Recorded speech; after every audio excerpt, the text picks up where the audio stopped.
নাহমাদুহু ওয়া নুসাল্লি ওয়া নুসাল্লিমু আলা রাসূলিহিল কারীম আম্মা বা'দ। প্রিয় দর্শক শ্রোতা, দেশের প্রবাসী ভাইয়েরা, যে যেখান থেকে শুনবেন সবাইকে শুভেচ্ছা জানাচ্ছি, সালাম জানাচ্ছি। আসসালামু আলাইকুম ওয়া রাহমাতুল্লাহ। শুরুতে আল্লাহ রাব্বুল আলামিনের দরবারে শুকরিয়া আদায় করছি এবং অসংখ্য দরুদ সালাম জানাচ্ছি মুহাম্মদুর রাসূলুল্লাহ সাল্লাল্লাহু আলাইহি ওয়াসাল্লামের নূরানি কদম শরীফে। প্রিয় মুমিন মুসলমান,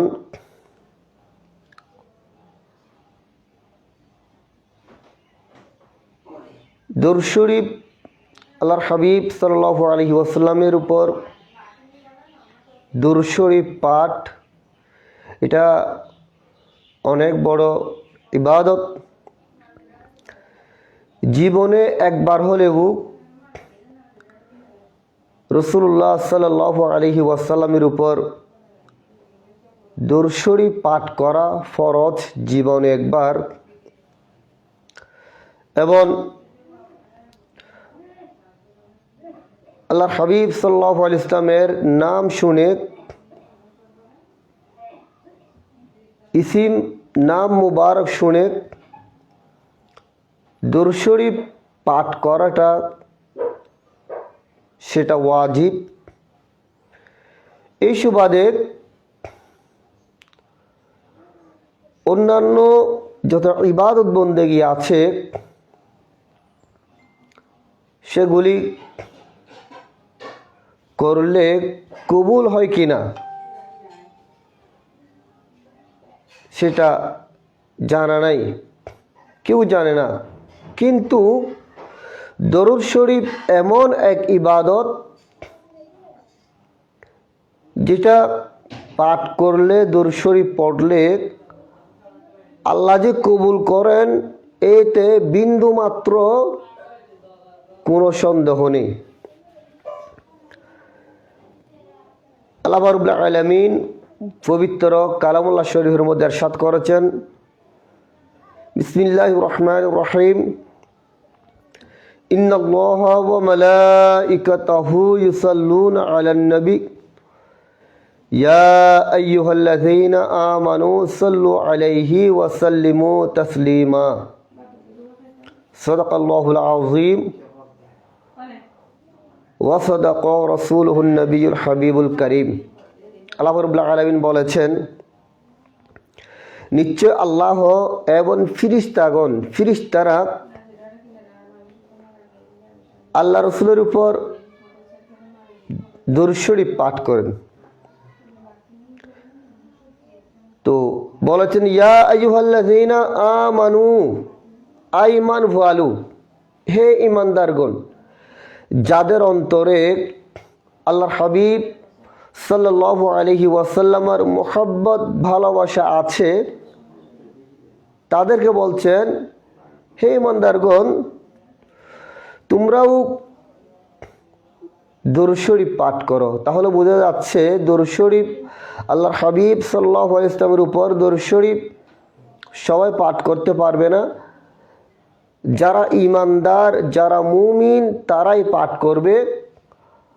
আর অবশ্য যারা আছে বেঈমান, আল্লাহর হাবিব সাল্লাল্লাহু আলাইহি ওয়াসাল্লামকে মুহাব্বত করে না, ভালোবাসে না, তারা পাঠ করতে পারবে না।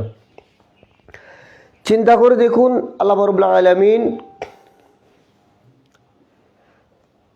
নামাজ ফরজ করেছেন, কিন্তু নামাজ পড়েন না। আল্লাহর বান্দার উপর রোজা ফরজ করেছেন, কিন্তু আল্লাহ রাখেন না। যাকাত ফরজ করেছেন, কিন্তু আল্লাহ দেন না। দরুদ শরীফ এমন এক নিয়ামত, এমন এক ইবাদত যা আল্লাহ বান্দাকেও পড়তে হুকুম দিয়েছেন ইমানদারদেরকে। আল্লাহ নিজেই বলেছেন, আমি এবং আমার ফিরিস্তারা আমার প্রিয় হাবিব সাল্লাল্লাহু আলাইহি ওয়াসাল্লামের উপর দরুদ শরীফ পাঠ করি। সুবহানাল্লাহ, কত বড় নিয়ামত দরুদ শরীফ। এই সুবাদে হাদিসে পাকের মধ্যে এসেছে, প্যারা রাসূল সাল্লাল্লাহু আলাইহি ওয়াসাল্লাম ইরশাদ করেছেন, তিরমিজি শরীফের মধ্যে জিলদা আওয়ালের মধ্যে হাদিস শরীফ এনেছেন এবং মিশকাত শরীফের মধ্যেও নকল করেছেন। হযরত উমর বিন খাত্তাব রাদিয়াল্লাহু তাআলা হতে হাদিস শরীফ বর্ণিত হয়েছে, তিনি বলেছেন, ক্বালা ইন্না দুআ মাওকুফুন বাইনাস সামাই ওয়াল আরদ লা ইয়াসউদু মিনহু শাইউন হাত্তা তুসাল্লিয়া আলা নবিয়িকা সাল্লাল্লাহু আলাইহি ওয়াসাল্লাম। হযরত উমর বিন খাত্তাব রাদিয়াল্লাহু তাআলা হাদিস শরীফ বর্ণিত হয়েছে, তিনি বলেছেন, রাসূল পাক সাল্লাল্লাহু আলাইহি ওয়াসাল্লাম ইরশাদ করেছেন যে বান্দা যে আল্লাহর দরবারে দোয়া করে, প্রার্থনা করে, নামাজ পড়ার পর, ইবাদত বন্দেগী করার পর, কোরআন শরীফ তেলাওয়াত করার পর আল্লাহর দরবারে কবুল হওয়ার জন্য দোয়া করেন, কিন্তু এই দোয়া আসমান এবং জমিনের মধ্যখানে ঝুলে থাকে। ইন্না দুআ মাওকুফুন বাইনাস সামাই ওয়াল আরদ, আসমান এবং জমিনের মধ্যখানে এই দোয়া ঝুলে থাকবে কতক্ষণ পর্যন্ত? যতক্ষণ পর্যন্ত আল্লাহর হাবিব সাল্লাল্লাহু আলাইহি ওয়াসাল্লামের উপর দরুদ শরীফ পাঠ করবে না, এতক্ষণ পর্যন্ত ওই দোয়া আসমান এবং জমিনের মধ্যখানে ঝুলে থাকে, সেটা আল্লাহর দরবারে যায় না, আল্লাহ কবুল করেন না। এই সুবাদে হাদিসে পাক থেকে বোঝা যায়, যারা দরুদ শরীফের বিরুদ্ধে আচরণ করে, বিশেষ করে যারা বাতিল দুশমনে রাসূল, দরুদ শরীফ পাঠ করলে তাদের গা জ্বলে, তারা তো পড়ে না, কিন্তু যারা আশিক রাসূল সাল্লাল্লাহু আলাইহি ওয়াসাল্লাম তারা যখন পড়ে তখন তাদের খারাপ লাগে। দুশমনে রাসূলদের তারা ইবাদত বন্দেগী করে, কিন্তু প্যারা হাবিব সাল্লাল্লাহু আলাইহি ওয়াসাল্লামের উপর তারা দরুদ শরীফ পাঠ করে না। বোঝা যায়, হাদিস শরীফ অনুযায়ী বোঝা যায় তাদের আমলনামা আল্লাহ কবুল করেন না। কারণ কবুল হওয়ার যে শর্ত, আল্লাহ ইবাদত বন্দেগী কবুল করার যে শর্ত, যে কন্ডিশন দিয়েছেন, প্যারা রাসূল সাল্লাল্লাহু আলাইহি ওয়াসাল্লাম দিয়েছেন, সে কন্ডিশনের ভিতর তারা নেই, তারা দরুদ শরীফ পাঠ করে না। সুতরাং তাদের ইবাদত বন্দেগী আল্লাহ রাব্বুল আলামিন কবুল করছেন না। হ্যাঁ, যদি প্রকৃত ইমানদার হয়ে আল্লাহ রসুলকে মহব্বত করে ইবাদত বন্দেগী করলে, দরুদ শরীফ পাঠ করলে, মহব্বত করলে অবশ্যই অবশ্যই প্রত্যেকটি ইমানদারের দোয়া আল্লাহ কবুল করেন। প্রিয় আশিক রাসূল সাল্লাল্লাহু আলাইহি ওয়াসাল্লাম, তাহলে আমরা বুঝেছি দরুদ শরীফ কবুল হওয়ার, ইবাদত বন্দেগী কবুল হওয়ার একমাত্র মাধ্যম হচ্ছে আল্লাহর হাবিব সাল্লাল্লাহু আলাইহি ওয়াসাল্লামের উপর দরুদ শরীফ পাঠ করে। এই সুবাদে তিরমিজি শরীফের মধ্যে আরেকটা হাদিস শরীফ, যেটা দ্বিতীয় খণ্ডের মধ্যে জিলদে দুমের মধ্যে, এবং সেটা মিশকাত শরীফের মধ্যেও এনেছেন। মিশকাত শরীফের মুসান্নিফ তিনিও এনেছেন। ৮৬ পৃষ্ঠার মধ্যে, হয়তো বা পৃষ্ঠা নম্বর এদিক সেদিক হবে। হযরতে ফুদলা ইবনে আবিদ রাদিয়াল্লাহু আনহু, ফুদলা ইবনে উবাইদা রাদিয়াল্লাহু আনহু তিনি বলেছেন, নবী করিম সাল্লাল্লাহু আলাইহি ওয়াসাল্লাম মসজিদে নববী শরীফের মধ্যে ছিল। রাসূল আকরাম সাল্লাল্লাহু আলাইহি ওয়াসাল্লাম মসজিদে নববী শরীফের মধ্যে ছিলেন। এই সুবাদে একজন ব্যক্তি এসে নামাজ পড়লেন এবং দোয়া করলেন, আল্লাহর দরবারে দোয়া করলেন, গুনাহ মাফ চাইলেন, প্রার্থনা করলেন। তখন রাসূল করিম সাল্লাল্লাহু আলাইহি ওয়াসাল্লাম বলেছেন, ফাকালা রাসূলুল্লাহ সাল্লাল্লাহু আলাইহি ওয়াসাল্লাম আজ্জালতা আইয়ুহাল মুসাল্লি, হে মুসাল্লি, তুমি এত তাড়াতাড়ি করেছ, খুব দ্রুত করেছ। অর্থাৎ নামাজ পড়তে হবে, আল্লাহর কাছে চাইতে হবে, মন প্রাণ খুলে সুন্দর করে বিনয়ী হয়ে আল্লাহর কাছে চাইতে হবে। তখন রাসূল করিম সাল্লাল্লাহু আলাইহি ওয়াসাল্লাম বলেছেন, তুমি এত তাড়াতাড়ি করেছ। তখন সে ব্যক্তি বলেছেন, ইয়া রাসূলুল্লাহ, যে আমার করণীয় কি, আমি কি করব, আমি কিভাবে আল্লাহর দরবারে চাইব, আল্লাহর দরবারে প্রার্থনা করব। তখন হুজুর আকরাম সাল্লাল্লাহু আলাইহি ওয়াসাল্লাম বলেছেন, তুমি নামাজ পড়বে, নামাজ পড়ার পর আল্লাহর সানা সিফত হামদে বারি তাআলা বর্ণনা করবে এবং ওয়াসাল্লি আলাইয়া, আমি নবীর উপর দুরূদ শরীফ পাঠ করবে। দুরূদ শরীফ পাঠ করার পর সুম্মা আদউহু, এরপর তুমি আল্লাহর দরবারে দোয়া করো, আল্লাহর দরবারে তুমি দোয়া করো। তাহলে শর্ত কি? নামাজ পড়ার পর আল্লাহর সানা সিফত বর্ণনা করবে এবং আমি নবীর উপর দুরূদ শরীফ পাঠ করবে, তারপর তুমি দোয়া করো, আল্লাহর কাছে চাও। আল্লাহর কাছে চাইলে আল্লাহ দান করবে। সুবহানাল্লাহ।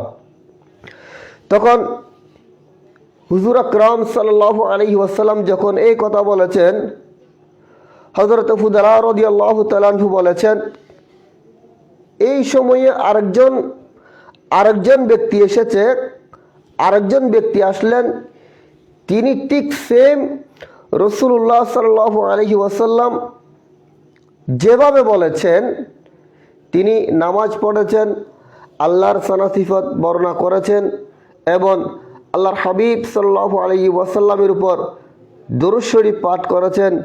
এরপর তিনি কি করেছেন? দোয়া করেছেন। তখন নবী করিম সাল্লাল্লাহু আলাইহি ওয়াসাল্লাম বলেছেন, উদউ তুজিব দুআ, তুমি আল্লাহর দরবারে দোয়া করো, আল্লাহ রাব্বুল আলামিন তোমার দোয়া কবুল করবে। কারণ দোয়া কবুল হওয়ার যে শর্ত, যে কন্ডিশন, সেটা তোমার মধ্যে পাওয়া গিয়েছে। সুতরাং আমরা বুঝেছি দোয়া কবুল হওয়ার জন্য একমাত্র দুরূদ শরীফের শর্ত। এবং কিতাবের মধ্যে আরও এসেছে, তিরমিজি শরীফ জিলদা আওয়ালের মধ্যে এসেছে, মিশকাত শরীফের মধ্যেও নকল করেছেন, হযরত আব্দুল্লাহ বিন মাসউদ রাদিয়াল্লাহু আনহু তিনি বলেছেন যে আমি নামাজ পড়েছি এবং সেখানে রাসূল পাক সাল্লাল্লাহু আলাইহি ওয়াসাল্লাম ছিলেন, হযরত সিদ্দিক আকবর রাদিয়াল্লাহু আনহু ছিলেন এবং হযরত উমর বিন খাত্তাব রাদিয়াল্লাহু আনহু ছিলেন। সেখানে নামাজ পড়ে তিনি বসে গিয়েছেন এবং তিনি আল্লাহর সানা সিফত বর্ণনা করেছেন, প্রশংসা করেছেন। তারপর কি করেছেন? সুম্মা সালাত আলা নবী, এরপরে আল্লাহর হাবিব সাল্লাল্লাহু আলাইহি ওয়াসাল্লামের উপর দুরূদ শরীফ পাঠ করেছেন। দুরূদ শরীফ পাঠ করার পর সুম্মা দাওয়াতু লিনাফসি, তিনি আল্লাহর দরবারে নিজের জন্য দোয়া করেছেন। প্রথমে দোয়া করতে হলে নিজের জন্য করতে হবে, নিজের জন্য করেছেন। তখন ফাকালা রাসূলুল্লাহ সাল্লাল্লাহু আলাইহি ওয়াসাল্লাম, রাসূল আকরাম সাল্লাল্লাহু আলাইহি ওয়াসাল্লাম বলেছেন, সাল তুতি, তুমি আল্লাহর কাছে চাও, তুমি চাও দান করবেন, যা চাইবে আল্লাহ দান করবে, তোমার দোয়া আল্লাহ কবুল করবে। প্রিয় আশিক রাসূল, ইবাদত করার সময় আল্লাহ হাবিব সাল্লাল্লাহু আলাইহি ওয়াসাল্লামের উপর দুরূদ শরীফ পাঠ করা একান্ত কর্তব্য। আপনি যখন দুরূদ শরীফ পাঠ করবেন আল্লাহ কবুল করবে। এই সুবাদে মিশকাত শরীফের মধ্যে এনেছেন হযরত আনাস বিন মালিক রাদিয়াল্লাহু তাআলা আনহু হাদিস শরীফ বর্ণিত হয়েছে, রাসূল আকরাম সাল্লাল্লাহু আলাইহি ওয়াসাল্লাম ইরশাদ করেছেন যে মান সাল্লা আলাইয়া ওয়াহদাতু সাল্লাল্লাহু আলাইহি আশরা সালাতিন। সুবহানাল্লাহ। আল্লাহর হাবিব সাল্লাল্লাহু আলাইহি ওয়াসাল্লাম ইরশাদ করেছেন যে ব্যক্তি আমার উপর একবার দরুদ শরীফ পাঠ করে, একবার যদি দরুদ শরীফ পাঠ করা হয়, আল্লাহ রাব্বুল আলামিন ওই ব্যক্তির উপর 10 বার রহমত বর্ষণ করেন। আরো কি ওয়াহুত্তাত আনহু আশরু খতিয়াতিন, ওই ব্যক্তির 10টা গুনাহ আল্লাহ মাফ করে দেন। দরুদ শরীফ কত বড় নিয়ামত। ওয়া রুফিআত লাহু আশরু দারাজাত, এবং তার 10টি দরজাত রফাত করে দেয়, বুলন্দ করে দেয়। প্রিয় আশিক রাসূল, তাহলে বোঝা যাচ্ছে দরুদ শরীফ এমন নিয়ামত, আপনার গুনাহ মাফ হয়ে যাবে এবং আপনার রফা দরজাত হবে, আপনার ইজ্জত বেড়ে যাবে, প্রত্যেকটি কিছু ভালো কাজ আপনার আল্লাহ কবুল করবেন। সুতরাং আমাদের সবাইকে আল্লাহর হাবিব সাল্লাল্লাহু আলাইহি ওয়াসাল্লামের উপর অন্ততপক্ষে দৈনিক 100 বার দরুদ শরীফ পাঠ করার তৌফিক দান করুক এবং ঈমান আকীদা আমল শুদ্ধ করে যাওয়ার তৌফিক দান করুক।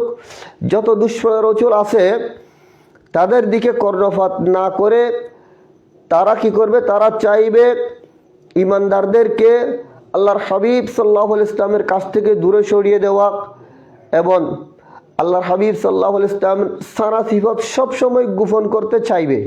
সুতরাং তাদের দিকে কর্ণপাত না করে আমাদের অন্তরের মধ্যে হুব্বে মুস্তাফা সাল্লাল্লাহু আলাইহি ওয়াসাল্লাম বৃদ্ধি করে আল্লাহর হাবিব সাল্লাল্লাহু আলাইহি ওয়াসাল্লামের উপর সব সময় দরুদ শরীফ পাঠ করার তৌফিক দান করুক। ওয়া আখিরু দাওয়ানা আলহামদুলিল্লাহি রাব্বিল আলামিন। আসসালামু আলাইকুম ওয়া রাহমাতুল্লাহি ওয়া বারাকাতুহু।